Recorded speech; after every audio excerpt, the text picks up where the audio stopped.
So I could tell you stories about that have pertained to how gender is seen in the field historically.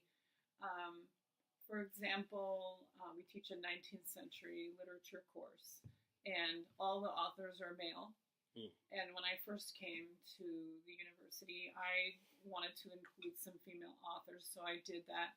And then I passed the course off to an instructor when I was going on sabbatical, and the instructor was going to teach it for 1 year, and that instructor was male, and he looked at the list and he said, "I'm not going to teach those women because they don't their literature isn't good." Mm. And I was like, well, you can't really control what he does. He's his choice. But I argued with him a little bit. I said, well, have you actually read it? And he's like, yes, I read it, and it's not worth the student's time. So what could I say? I was like, okay. But that didn't make me have a good high opinion of him. So I, kept that in my mind. Like, this guy is kind of a sexist. And yet he is expressing a view that I've heard many, many times. Yeah, I'm a professor of Russian studies. I teach usually in English. I teach Russian literature, film, culture. I do research, and I have like an administrative part of my job as well. It seems to be egalitarian, yeah.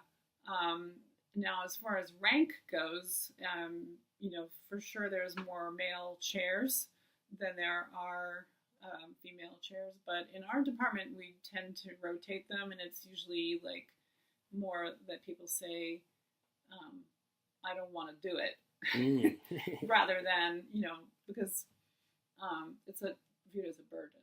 We just hired a new person to do that course, and it's a woman, and she's a feminist, and she's including a lot more of the women's literature. She'd already read some of it in her graduate training, so I think the graduate schools are including that, and then she is very interested in it herself, so she's bringing that into the classroom. And I think the students are quite receptive. It's not like the students are saying no to it.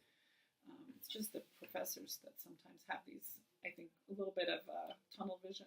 Right. So I was looking for a dissertation topic when I was doing my PhD, and I remember getting advice from one of the faculty members at Yale, and he said, and I was thinking of a women's studies topic, and he said, don't do a women's studies topic. You will be constantly branded as a feminist, and you don't want that on your record. So I thought that was interesting, and I think you wouldn't see that nowadays. He was definitely a member of the older generation. I think he's deceased, but I think he'd be, maybe he'd even be 90 now. So I think that, I hope that that's changing.